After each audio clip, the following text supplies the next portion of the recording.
Sane Occultism by Dion Fortune. Narrated by Matthew Schmitz. 2. Is occultism worthwhile?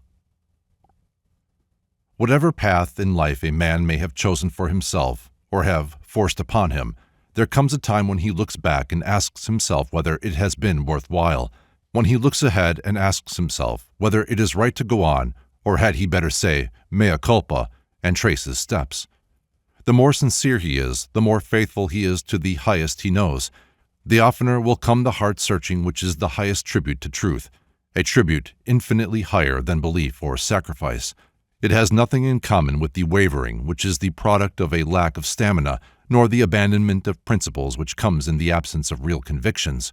It is not the product of weakness, but of strength, a strength that can make one heap of all its winnings and stake it on one turn of pitch and toss, of an integrity which really believes that there is no religion higher than truth, and is prepared to face martyrdom for it, even that hardest of martyrdoms which is received in the house of one's friends. That which remains after such an acid test of intellectual honesty may indeed be ranked as pure gold, and it is such gold, bought at such a price, that is the standard of value for our human life on this globe. By it, every attainment and revelation must be tested in our limited and relative world. It is the Word made flesh among us. Those of us who have chosen the path of occultism are even more in need of self-criticism than most people, for we have chosen for our study a subject in which there is no standard of criticism, and in which each is a law unto himself, claiming, if he be so minded, independent revelation from sources beyond the judgment of human reason, a possession as unsatisfactory as a private printing press for banknotes.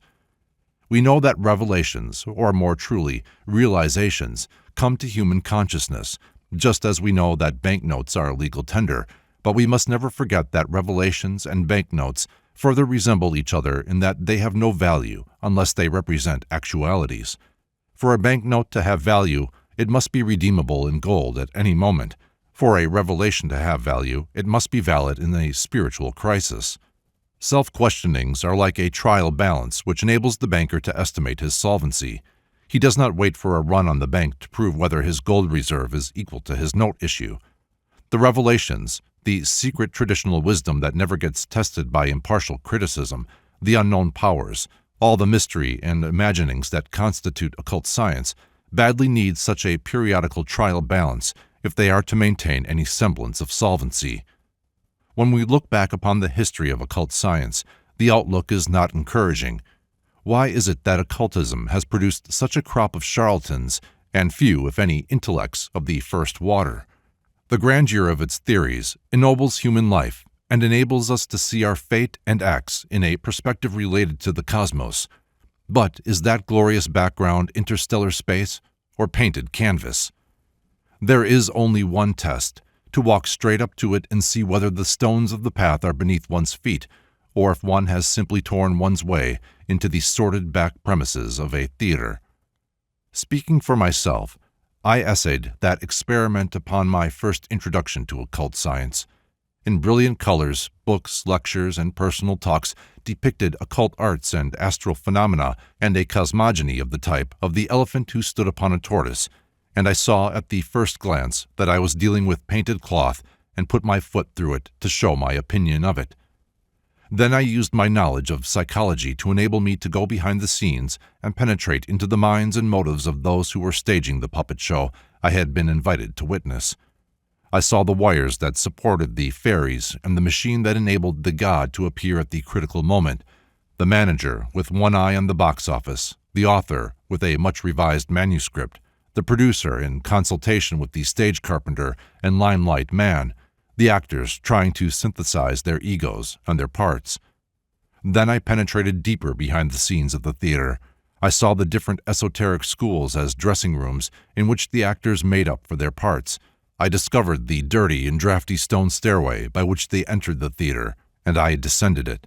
I issued forth by the stage door into the sordid purlieu of theaterland, where men and women fought outside gin palaces, and children sprawled in the dirt of the gutter, and there, lifting my eyes for relief from the sordidness of it all, I saw above me the very stars in their remote and shining reality that had been depicted upon the painted scenery of the theater. Then, and only then, did I see the significance of the drama and realized that it was not an attempt to deceive, but to portray, and I was glad to go in humility and gratitude to the front entrance and pay the price of a seat that I might watch the interpretation of life that was being represented therein. I had had my lesson and learnt the function and limitation of a school of initiation. We have to distinguish between the symbolic expression of abstract ideas and the actual delineation of concrete objects. It is said of the mysteries that the candidate was led on from degree to degree and shown more and more recondite symbols of the Godhead, and at the end, when the final curtain was drawn aside, was revealed to him an empty shrine, and a voice whispered in his ear, "There is no God." Whoever has penetrated behind the drop scene, which is also the veil of the temple, knows this to be true. There is no God of Israel to fight for him in battle and snuff up the savor of burnt offerings, but there is a Logos, and the nature of the Logos can only be apprehended by those who can meditate in an empty shrine, that is to say, can think without a symbol. The training of the degrees is designed to teach the mind to rise to the abstract and transcend thought, for it is only when thought ceases that apprehension begins. No one can teach occult science who is not able to draw aside the curtain and reveal the empty shrine, who does not know that the occult doctrines are a system of algebra that enables the mind to function beyond the range of thought. Whoever thinks that the planes and the rays and the hierarchy exist in time and space is not an initiate, and therefore cannot be an initiator. The difference between the occult master and the occultist is that the former believes that the innermost shrine contains the God, and the latter knows that the God is within him. The former believes in revelation, and the latter in realization. The former believes in a special message to himself from his master, a special mandate from heaven. The latter knows that in God we live and move and have our being. The former believes in the astral plane as objective reality. The latter knows it to be objective imagination. This does not mean, however, that the astral plane is non-existent, but it does mean that it is the psychology of the objective imagination which is the true study of the practical occultist. This brings us back to the point from which we started. Is occultism worthwhile? It is just as much and as little worthwhile as mathematics, to which it is precisely analogous. The mathematician neither bakes a loaf nor digs a field, but his science is the fundamental basis of knowledge to whose terms all things must be reduced for final and accurate expression. What mathematics are to matter and force, occult science is to life and consciousness. There is possible no final expression or synthesis without the use of its peculiar methods. Therefore, I maintain that it is worthwhile, and am satisfied that the time I have spent in its pursuit has not been wasted. But, on the other hand, I maintain that some occult systems I have met with are not worthwhile. Though an initiatory system may justly be likened to a theater, the teaching it conveys may not only be likened to such a play as Hamlet, but to such another as Sweeney Todd, the demon barber of Fleet Street. People who would sit enthralled through one of these plays would walk out in the first act of the other. 90% of the books on occultism are conceived in the spirit and written in the manner of the penny gaff. They offend the taste of any educated person. As long as the occult doctrines are presented in such a guise, they can never command the respect of those whose respect is worth having.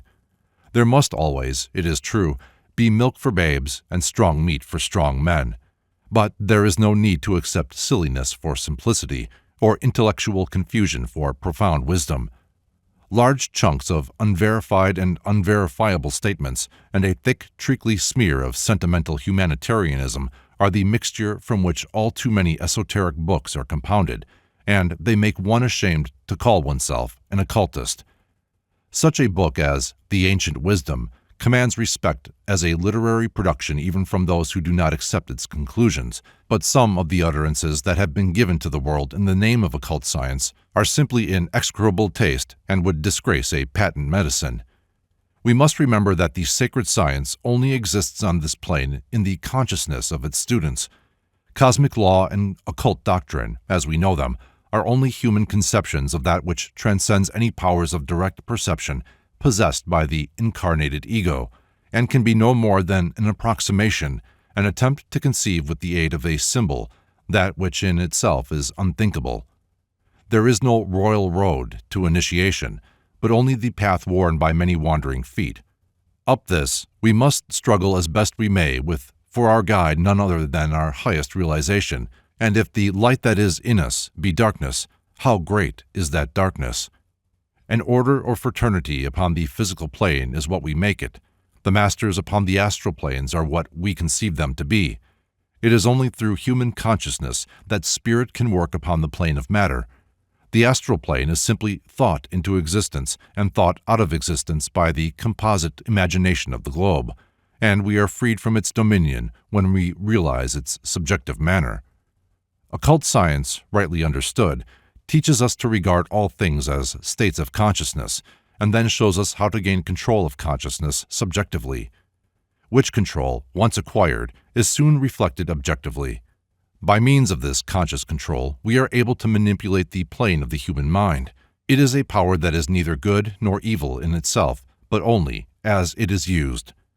The initiate of the right-hand path, dedicated to the service of God, conceives that it should be used solely for the purpose of bringing human consciousness to an awareness of God in all that implies when understood in its fullest significance.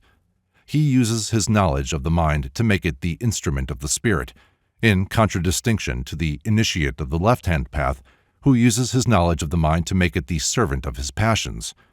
Occultism can never be an end in itself, nor a mere satisfaction of intellectual curiosity, but the most potent weapon in the hands of the intellect. Is it worthwhile for men of good will to learn to handle this terrible two-edged sword? It is not only worthwhile, but essential for the safety of the race, for so many men of ill will have learnt to handle it. When one sees what can be done by the misuse of knowledge of the hidden side of things, one feels that no sacrifice is too great, no risk too dangerous, to enable one to stand in the breach between the powers of darkness and their innocent victims. Therefore, it is that there will always be found souls who will think it worthwhile to make the great sacrifice which is initiation, and to offer the dedication of the self to the service of the powers of light, in order that these powers may be able to manifest on the planes of form through the channel which the human consciousness can open to them.